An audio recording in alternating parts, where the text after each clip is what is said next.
to our March Madness preview show. We'll be taking you through a lot of things today, from team breakdowns to buzzer beater analysis. But right now, let's head on over and find out why we love March Madness so much. I'm here to talk about why we love March Madness. March Madness is admired all around the world. We love March Madness because of the excitement, the intensity, the thriller feeling when you get when your team is doing well. But it doesn't always end that way. The reason I say that is because when a team loses, they're out for the season. Meaning that if your team loses, they're out. And it would be pretty intense if they lost, if your team lost. Maybe even infuriating. But other than that, the intensity can be pretty great. Like when there is an amazing buzzer beater from a three-point line, or maybe even a half-court shot that makes a buzzer beater. It can also be pretty exciting when the games last from the afternoon to night, but still being pretty intense. There's a lot more reasons to love March Madness, and this is some of the reasons why we love March Madness. Yes, basketball can be intense and provide a lot of dramatic moments. But basketball has also changed a lot over the course of its history. The NCAA tournament began in 1940, and basketball was very different back then. We're going to hear a little bit about how the game has changed over the years.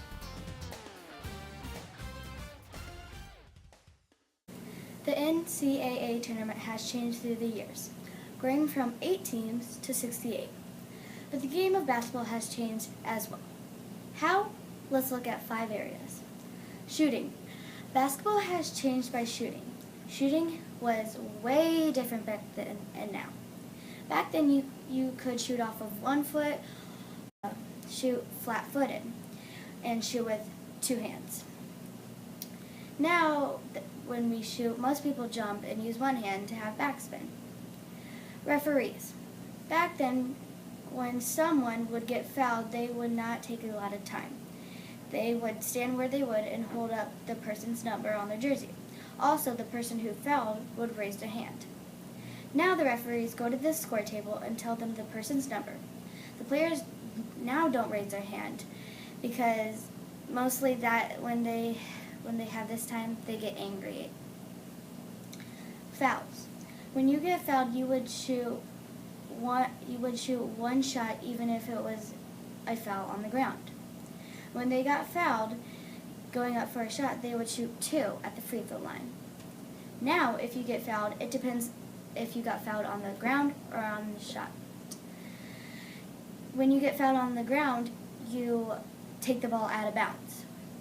When you go up for a shot and you get fouled, you get 2 free throws. Every quarter. At the beginning of every quarter back then, you would always tip the ball off again, instead of the beginning of the game. Now you only jump the ball at the beginning of the game. Every quarter you would take the ball out of bounds now. Dribbling.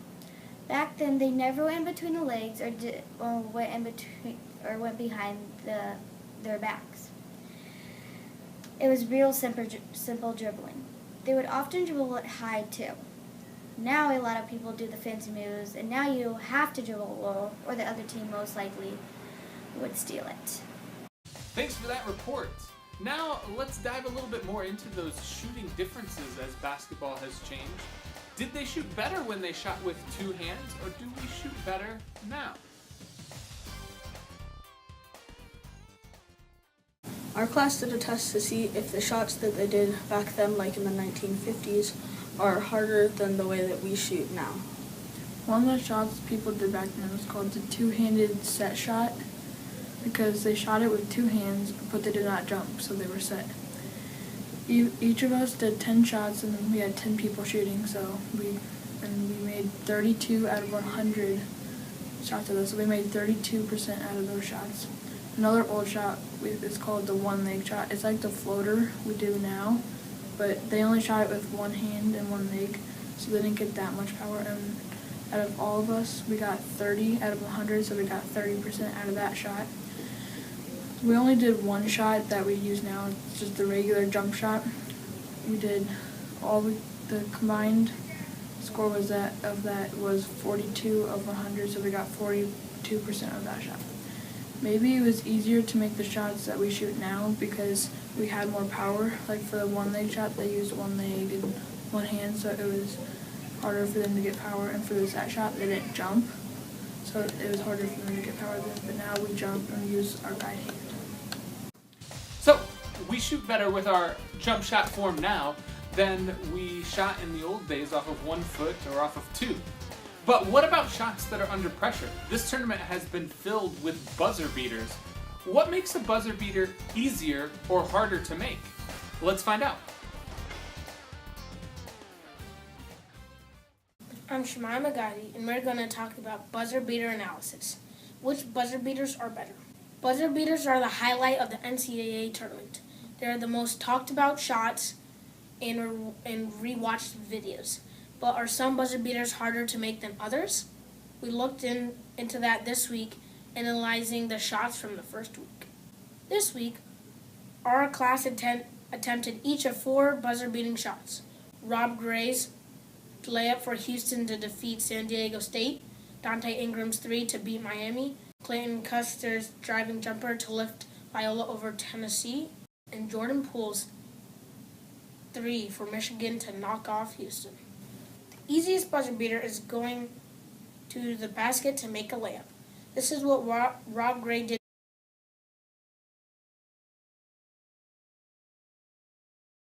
We made 25% of our attempts.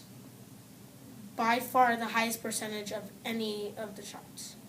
This shot was easier because it was near to the basket, but was made more difficult by the defenders.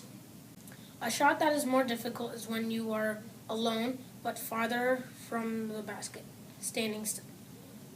Take the first Loyola shot, for example. Dante Ingram got the pass, nobody was around him, and switched it for the game-winning shot against Miami. When we tried it out, we made 8% of our shots. The second hardest is probably a fadeaway. Your momentum is moving away from the basket, and a defender might be right on top of you. But Clayton Custer, another Loyola player, shot a long 2, hit the rim, and went in for Loyola to beat Tennessee. We made 4% of this shot. And the hardest of all, a long 3 with a defender on top of you and you're falling down. But a freshman, Jordan Poole, did exactly that and made it in. We cannot score with this shot. This is Shemai Magadi signing off.